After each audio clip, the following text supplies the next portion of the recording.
Greetings and welcome. My name is Jake Rayson. I am a wildlife and food forest garden designer, and this is part 2 of my Undergrove What on Earth Are the Plants That I Put In videos. So really this is for myself and for the client, but I'm just going to go through where the plants are roughly. So if it's interesting to you, watch on. So I've already done the kind of top area and the den and the central part, and now I'm going to do the bank and the raised beds and the curved bed at the bottom there. Okay, so kicking off, it's very steep, so I've been kind of patching it up with clay just to it's kind of, yeah, it needs I thought about putting hessian on here as well, but I haven't. The first plant we have is a Chilean guava, Agni Molyneux, which is Queen Victoria's favourite fruit. They taste like sweets. It's incredible. But yep, so that hopefully will be all right there. It likes protection and free draining soil, so it's quite steeply sloping. There's kind of heavy clay underneath the topsoil here as well, so it's a very kind of damp, wet area. I've got some, I think, a green strawberry just as a ground cover to bind the slope a bit as well.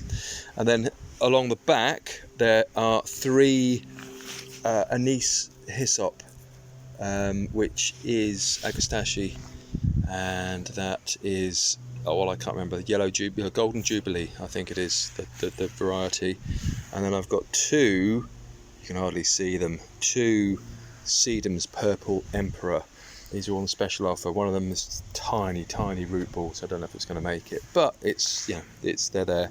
And then lots of strawberry everywhere as well. And then over here, oh, it's Nepalese raspberry and some Taiwanese bramble as well, but a mixture. What on earth? That's fine. So Nepalese bramble, ground cover again. Get a ground cover and bind the soil. This one will be a crab apple. I've got golden hornet down, but actually I'd rather have sentinel because it's bright red, and I kind of think it would look nicer. I don't know why, but I think it would. So that's there, and then we've got the Hosta elegans somewhere under here. It's died right back. It's quite funny. And then there is common polypody, which is a fern. This one here, lovely fern, lovely. This is from Celtic Wildflowers. I love Celtic Wildflowers. They're brilliant.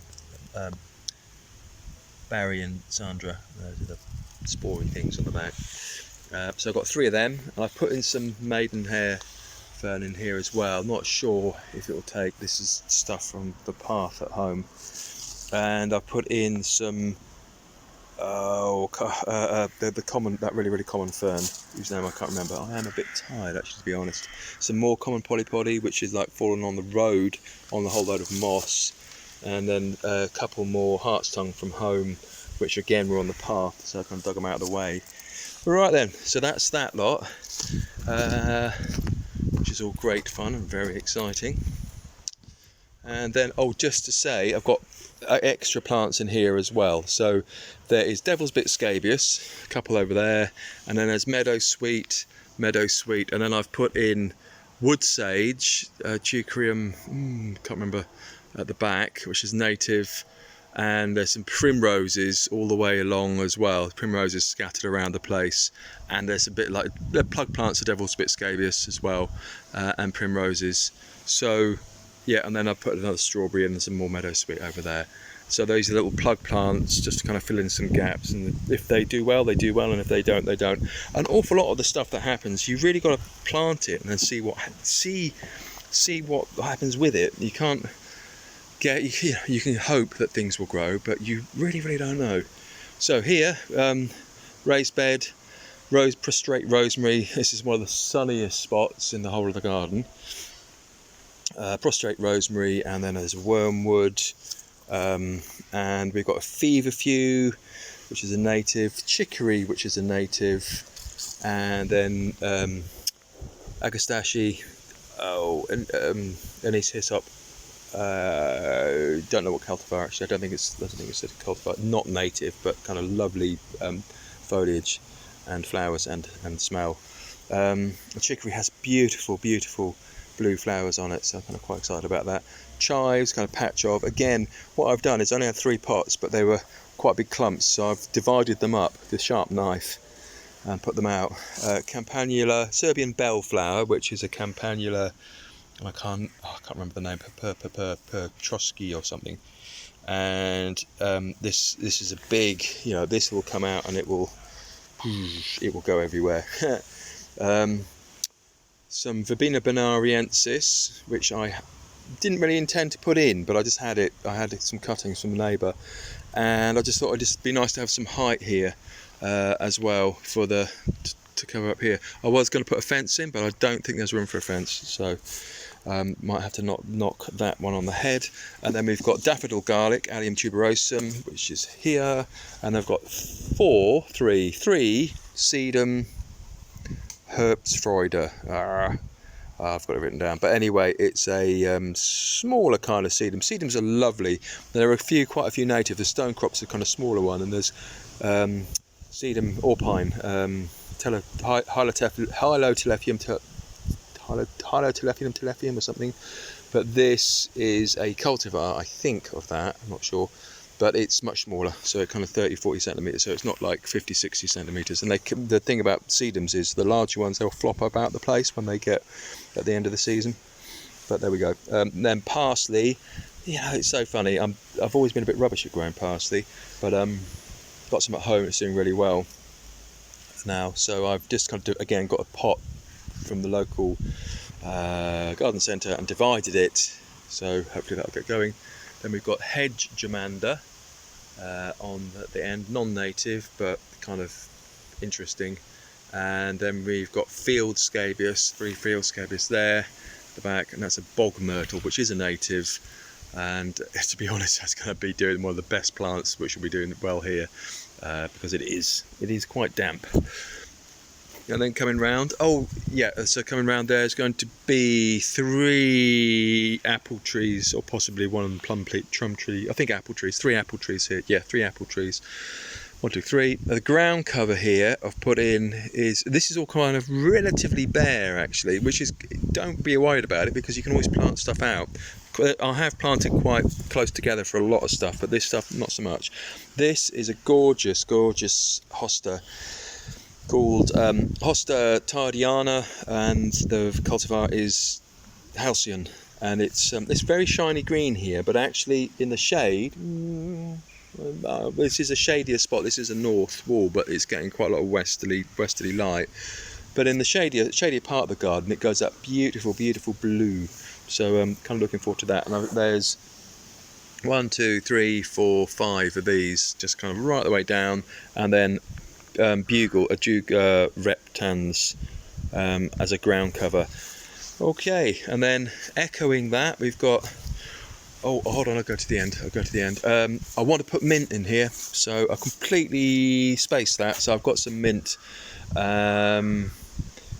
And it is funny, people say, you shouldn't plant mint together. And there was a podcast, Roots North podcast, with a really nice chap, Professor Syme and somebody, and he was saying that there isn't any evidence of that the mint flavours, if you put them together, they intermingle, but I don't think there's any actual evidence for that. Anyway, so here, this needs a proper climate. I put a hopness in there for now, and then there's some self-heal Prunella vulgaris in there, and I put some bugle ground cover in there as well. That could actually do with a nice plant in it, but we'll get to that. And then down here, more wood sage. Again, this is kind of like a shadier part of the garden. Wood sage, and then I have the geranium, which is Geranium macrorhizum, non-native, big root geranium, and its whiteness, I think, is the cultivar. Again, brilliant plants, Penland perennials. Obviously, go and check them out. Lovely plants. And I've divided them, so I've got loads of plants. I bought 5 of them, and I've just got like 10, 12 divisions from them. So that's fantastic. Over in the corner, providing a bit of cover, that's a dwarf Berberistar winnii, non-native but evergreen. Prickly shrub, and that's for the ponds. Now the pond's a bit stinky. It does need some sort of cover for the for the leaves and I think it's the acorns actually that did it. So, and I've got to get some bark, some branches without bark on for access for the animals. I'll do that another time, but got some stones in there as well. These are the plants. I refilled it with tap water. The tap water needs to rest for 24 hours to get rid of all the chlorine before you put any plants in. So I will do that next week. There's no kind of massive rush on that one, but it's all ready to go. Geranium, and then chamomile, because this is like a sunnier part of the garden. Chamomile, and then the geranium goes all the way up there, and then I've got two here. I'm not terribly sure how well they'll do. I didn't really amend the soil, so we have a winter savoury and a hyssop officinalis. I think they'll like better drained soil than what we have here, but give it a go, see what happens. And then dotted throughout, I have got like devil's bit scabies scattered around the place as well. So there we go, and that's that one. And then here is a boysenberry, which I did the other day. This needs trellis on it. And then there's a dwarf lavender dwarf blue or something, I can't remember. And then finally, what a long old thing. Finally, this is the bed, which I did actually talk about. It's got Oreganum vulgare,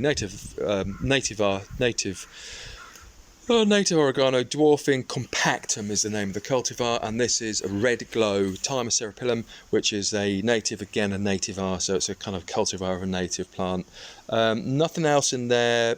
Would be good, you can plant other things in here, which would be great, and then an apricot will be going in here as well. And that is pretty much it. So yay, well done me, planted. Probably not massively interesting, but there we go. So that's all the plants that I've planted today. So I've finished the absolute vast majority of the planting, so it's time to have a little bit of a celebration. And thank you for watching. I'll catch up with you soon. Cheers, bye.